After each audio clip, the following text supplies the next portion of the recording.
Hey guys, so quick clip here. So a buddy of mine, Corey, hopefully you'll see his car in not too far the future in a video.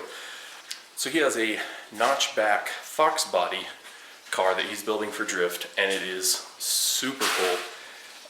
Sounds amazing, looks great. He's doing a ton of work to it, already has done a ton of work to it. But he had some spare wheels he wanted to get rid of, and he hit me up and said, hey, if you want these, very cheap. So today from him I just picked up two stock 350Z wheels, two Cobra wheels with tires, two more Mustang wheels. These and these are 17s. I know he said these are 17 by 8 30 offset. Those are 18s from the 350. And then he also had these two without wheels that he threw me. But they should bolt up to my car. So the plan is to get tires on all of these if, tracks open again by this fall. Fingers crossed. And these will be the tires I can take to the track with me and kind of hot swap out when I need to, when I'm burning through tires as I pretend to learn to drift. That way I can take a bunch of these to the track with me and burn through them. But, of course, we want to see what they look like on the car. So, we're going to do that real quick. Swap through the three different styles. I think I might end up just throwing the black Cobra wheels on the back for now and just run them for a couple weeks and see how I feel about them. But yeah, just got the car half out of the garage here, and we're just going to start swapping wheels and see how they look on this car. Stock with hubcap on, or center cap. So yeah, I think pretty much any of those options is going to look better. Man, I'm thinking 17 might be the move compared to the 18. So here is with the kind of stock Mustang wheels. Obviously the suspension's not settled all the way. It's kind of a cool look though. I'm gonna have to get different lug nuts for these because they're like the kind of cone style. Toyota uses the flat style, so before I run them, new lug nuts, but that's kind of cool I think. There are the 350Z wheels.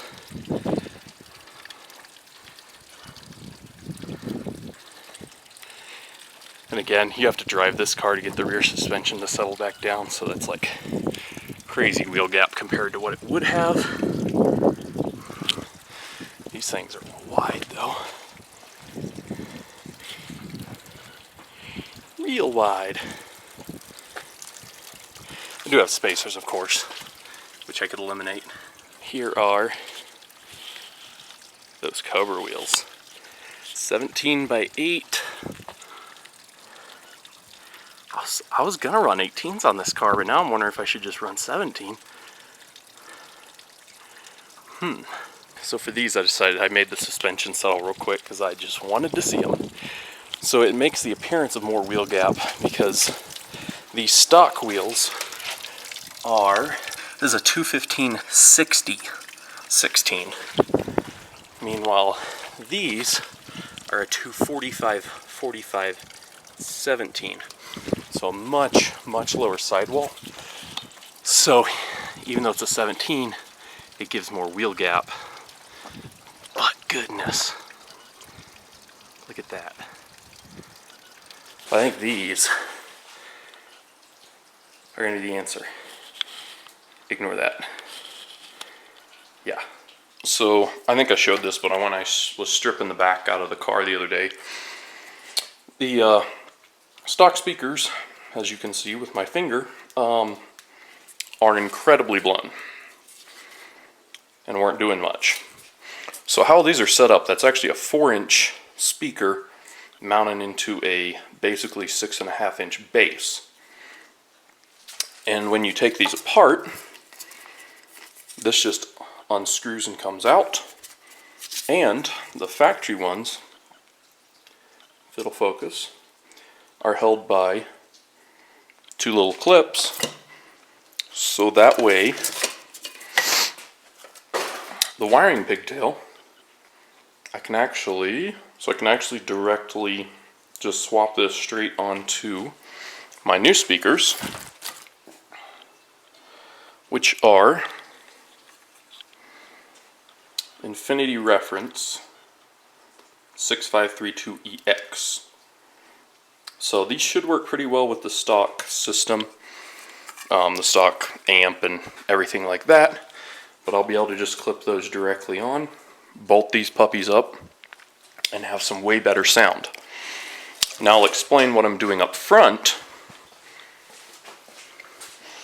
So up front, I just ordered 2 ABS panels.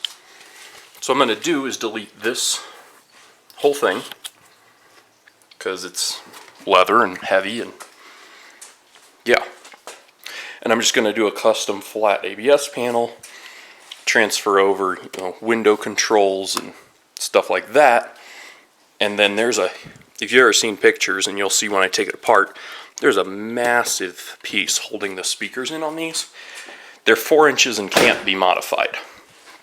So I'm just gonna mount my other 2 6.5-inch Infinitis straight into the ABS panel, and that way I'll have 6.5-inch speakers all the way around with the factory 10-inch sub, which still works surprisingly well given its age. So, yep, so we're gonna see if we can get these rear 2 at least thrown in today, and I will have way better sound than I used to.